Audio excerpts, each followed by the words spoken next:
tons of club news and tons of transfer news to get through today, my friends, so I can't afford to waste too much time at the intro. I'm going to say this very quickly though. If you guys was planning on securing the limited edition anniversary shirt, which is back in stock right now, sadly, there's only small and medium sizes available. So if you're hoping to add this to your collection, now's your time. Use one of my links in the card above or description and use Nini10 at checkout to get a full 10% off your final order. And let's start with this afternoon's big news, and that's the fact that Reggie Walsh has signed his first pro deal at our football club. Let's turn to the club's website. As it says right here, Reggie Walsh signs new contract after celebrating his 17th birthday. The Academy Mids has signed his first pro deal. He's been with us since he was part of the under-8s. He's featured for our under-18s as well too. We know that he made his first debut for us against Year Gardens in the Conference League, and it's quite obvious that Moreira clearly rates this kid.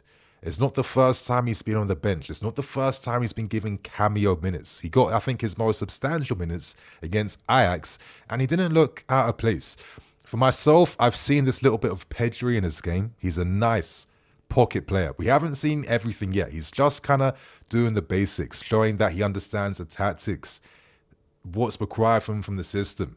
But there's a lot more to come from this kid, best believe that. And I think it's a positive sign that he's been champions. There have rightfully at times been conversations around how much this new ownership really values the academy. You've seen stalwarts like Jim Fraser and Neil Bath leave.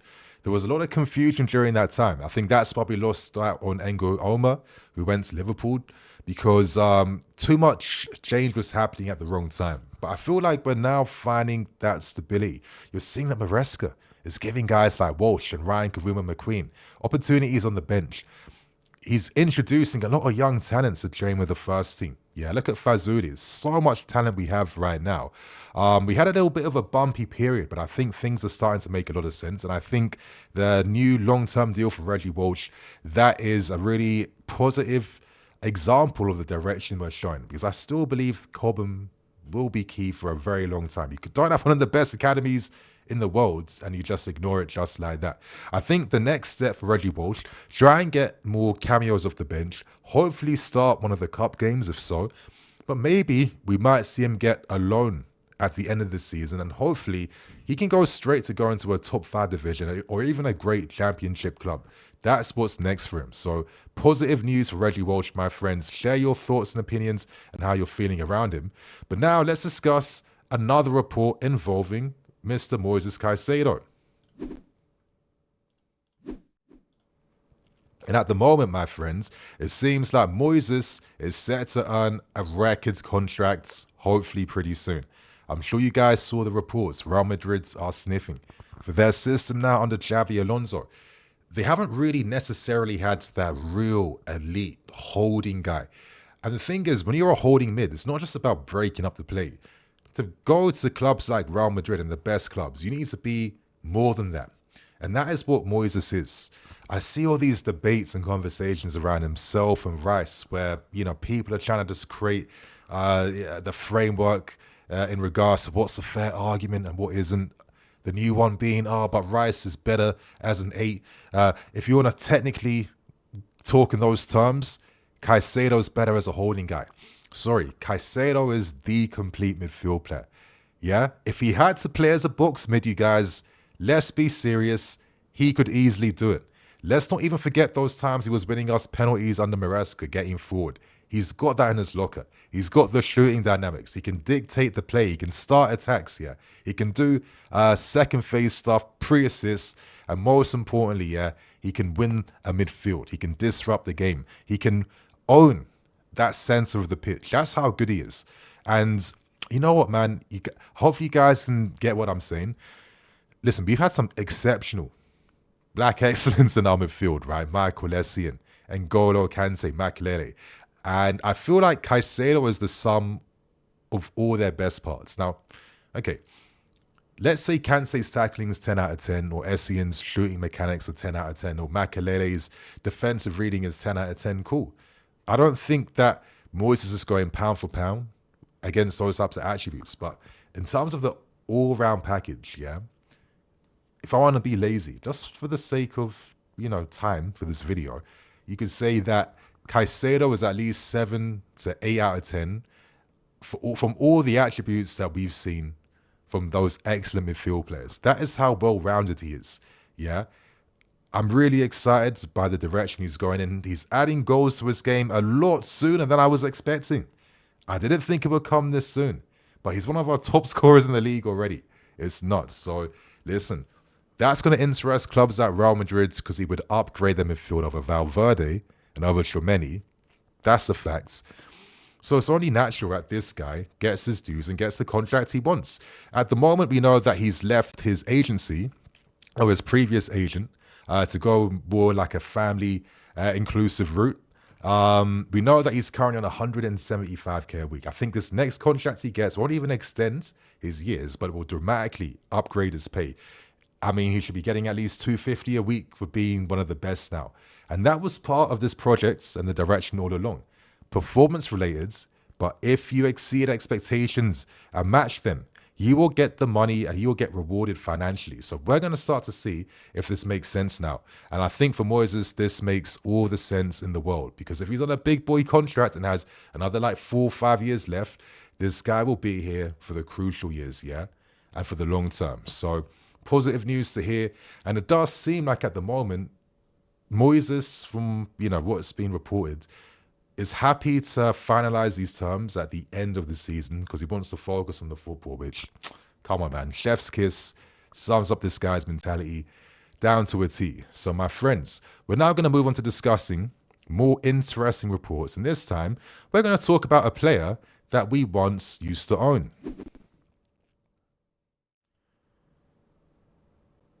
My friends, we discussed Diego Moreira. There were some interesting reports that came out suggesting that we were considering triggering the buyback clause to bring him back. Now, we sold him on a permanent basis to Strasbourg for 1.75 million euros. That was the original play. At the time, it was reported, because I looked at reports from like a year and a half ago, that there was a buyback clause inserted. Sadly, I've spent way too much time than I should have on this. I cannot confirm to you if there is a guaranteed buyback clause or not. There's too much contradicting information that's out there. And listen, I've been following this stuff. I cover the news for a while. I see the patterns. Yeah, I guess we'll find out in the future. But right now, it's not concrete.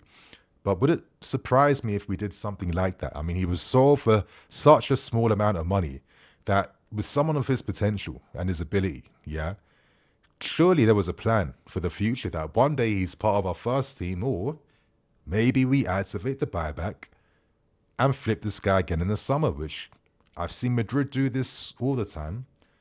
We can't rely upon selling common guys for 50 million every single year. We're going to have to create and build up certain type of players to flip back in the market. That was also part of the strategy, yeah?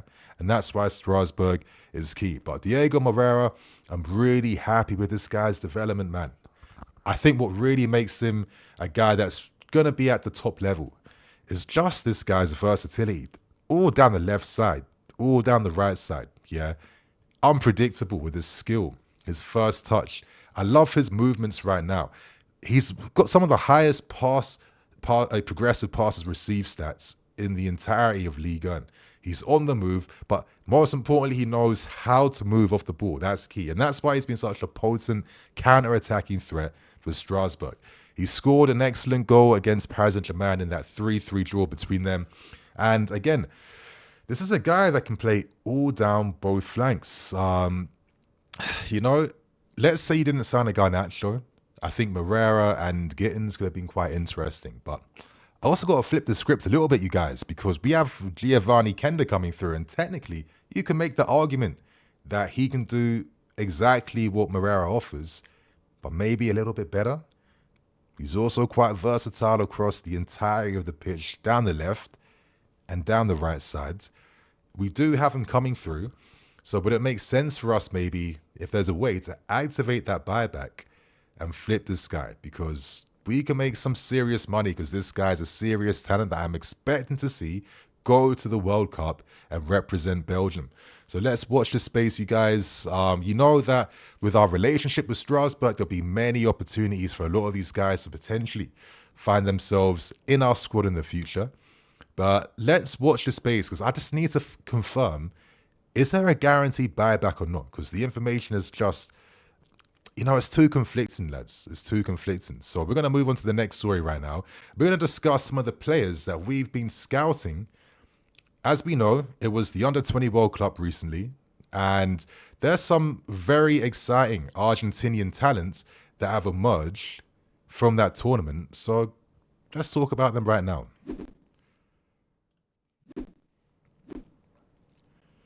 And my friends, we discussed Boca Junior pair and Milton Delgado and Dylan Yorosito. Yorosito is a right back. Milton Delgado is seen as the Argentinian N'Golo Kante. Breaks play up. Great game IQ. Really strong defensive IQ in terms of how he positions himself to win the ball back. Personally, he can make a lot of improvements with how he moves the ball. It's a bit too safe, it's a bit sideways, but sometimes the manager just only wants you to introduce certain aspects into the team, right? Anyway, after Argentina came second, losing to Morocco, who won the Under-20 World Cup. Massive for all you Moroccan man out there. Yeah, I feel like in Africa right now, we got some exciting youth emerging, and hopefully these lot can do us proud now on the international stage. But Argentina, alongside Mexico, are the best three teams in the Under-20 World Cup, and Yorosito got like 3 goals playing as a right back, I think, or 3 assists, and Milton got quite a few goals, and he came third in terms of player of the tournament. So there's an opportunity here for us to do what we normally do. Secure top emerging talent from that region and then send them to Strasbourg. Because let's keep it real, man. Guys like Barco, they're not going to be at Strasbourg after this season. I'm already seeing reports that Bayern are down to splash 40 million to secure his services. He's exactly the type of player Bayern need. Like a Philipp Lahm regen. Are you mad? Big profit will be made. So they have to think about the next players that can emerge. And so far, we can't forget. Let's use Barco again as the example. Originally, we was planning to sign him from Argentina to move him to Strasbourg, but then he went to Brighton. It didn't work out, and he was pushed out to Sevilla. He then accepted the second chance, and he's prospered and he's blossoming right now. And this is powerful for us because it means that any other targets from that region we're interested in will now see our pathways in a completely different light, because this could be the best thing to not only get you used to life in Europe and acclimatize to that level, but it's going to push your career up, whether that's with us or elsewhere. And I think that's one of the best guarantees that we can provide. So yeah, it's really exciting news around that. I'm going to show you guys some of the clips from these guys. They look like pretty interesting players, I have to say. Yorosito, very dynamic attacking fullback. He was scoring quite a lot in the Under-20 World Cup. The funny thing is, though, that he hasn't been playing all the time. He only made one 45-minute start for Boca Juniors. Then he got demoted from the reserves to like their 4th division team. I know there's been like a little bit of controversy in regards to how the culture maybe has shifted a little bit at Boca, where maybe they're putting a bit too much onus on like yesterday's stars, like the old players on big money because they want instant results and success, which at times is coming at the expense of some of the emerging talent they have. But listen, if they don't see opportunities there and they're just seeing these youth guys as investments they can flip for big money, we can take those opportunities because these guys are attracting a lot of Premier League attention at this point in time. And listen, we're creating a nice little relationship with many Argentine clubs, and it only makes sense for us to explore that even more. Milton Delgado looks like a really good defensive midfield player in the making. I know that a lot of guys who really follow South American football strongly have been impressed by him.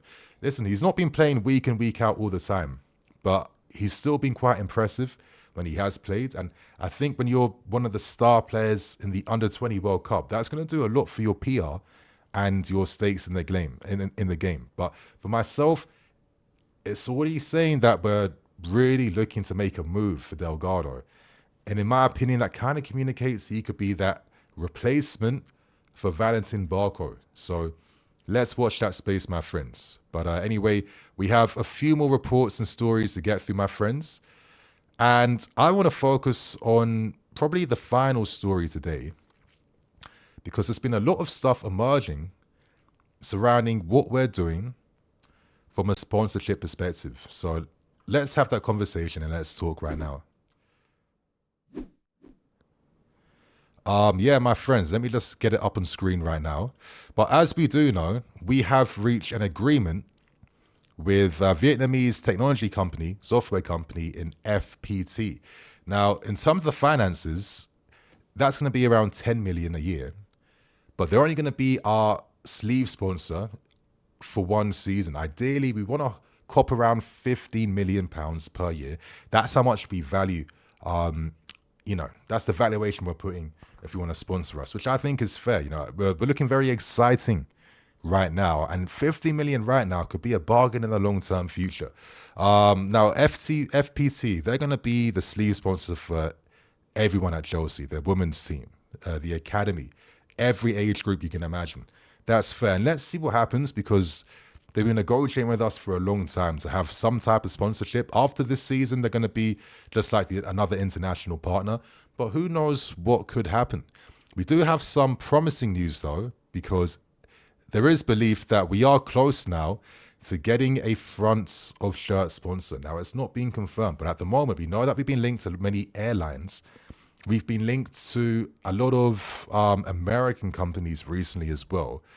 We want to get around 60 million, but it seems like we're going to be quite flexible, because if you were to become our front of shirt sponsor, not only will you obviously have your brand on our jersey, but there could also be other marketing capacities and other areas in which you could maybe sponsor the club to get more bang for your buck, basically. So that could be like a smarter alternative, of course, to be able to secure like this big time, sponsorship deal for the football club. That's good to see. So hopefully that gets secured by 2026. And for the final story, of course, if you guys have been aware, we are in discussions to appoint former Liverpool scouting director in Dave Fallows. Now, I'm a bit curious about this news because it's still very unspecified. Like, what role is he exactly going to have? A lot of us first thought that he'd be the guy on top of Winsley and Stewart, but now reports are saying that he'll be working alongside them. As it says, Fallows' arrival will not see Chelsea suddenly divert from their current strategy, which focuses on building a strong sporting structure that involves leaving the head coach to concentrate on coaching, then identifying young talent worldwide, variable contracts, pre-agreements, etc., etc. We know that he had a big name at Liverpool for being one of the key strategists in terms of the big guys they signed, Mane, Salah, Van Dijk. And I think the powerful thing about the work he did there was I felt like maybe he kind of implemented that real strong football strategy. I don't know how to explain this. So basically, I see it like this. Let's say you want to play the ultimate game pressing role. You need inside forwards, right? You need a striker that can link the forwards. You need energy in midfield. And you need a defense that is able to go 1v1 in defense when you're using a back four, right? And they sign every exact player you would need to do full justice to getting 10 out of 10 maximum best from that tactical setup. And I feel like that's what you need to go to the high levels. We had that once upon a time when Mourinho came through, Drogba and co came to the club. And I use that as an example because when he left, the team was still had that same identity. And when new coaches came through, they just had to make tweaks. And when they tried to do drastic things like maybe Villas-Boas, introducing a high line, getting rid of the old players, things completely fell apart because the club had not been built. The foundations were that strong and that deep. And I feel like maybe adding that strategist, that could be the key thing now to just close on those final details. Now, I wouldn't say we've made mistakes in the market because when players haven't worked out for us, we're making money back from that. But we can't forget maybe the time that's been lost, because that 12 month period you were hoping a player was going to help the team, you're not having to go back into the market again. And it's like you're taking 2 steps back, maybe 1 step back every single time. So now that we're in a crucial stage where we have strong foundational pieces, excellent youth players, and even exciting talents like Penders, Pires, Kenda, and many on the horizon, knowing how we're going to perfectly integrate all of that and build for the next 5 years now is absolutely key. And is this the type of role that Dave Fallows is going to have at the football club? Let's see what happens. Personally, I don't think it will be Winsley Stewart forever. Is he going to be a piece there where maybe he makes that breakaway a lot softer? Let's see what happens there. But I'm going to maybe be optimistic and trust what's happening with the hierarchy and direction. We're doing a lot of new things, but it does feel like things are finally starting to make a little bit of sense right now at the football club. And I'm really curious to know what role he's going to have. Could he be the new senior international scout? We know that James Bell Walker, he's been here for 9 years. He's now leaving. Could that be an opportunity that he takes up? We just don't know fully just yet. But I guess adding more strategists, adding that type of guy that can maybe be the closest representation we can have to, like, I don't know, like a former pro at a higher up position who gets the football more. Could he maybe offer that balance alongside the data team, the directors and the managers' needs? Because, it does feel like every window there's like a little bit of conflict here and there. Maresca wants this, directors say no. Data team promote this guy, manager says no. Is having one person to kind of be the glue, could that make sense? Let's watch the space. And I hope you guys get involved in this conversation too. Right now, I'm going to bounce, but I will catch you guys tomorrow on match day. And hopefully you guys check out my feature on Sky Sports. It was quite cool to be on. And yeah, I love you guys to watch it and to get your support. And obviously, thank you to all the lovely messages from you guys that show love. So thanks, you guys. I'll catch you tomorrow. Love.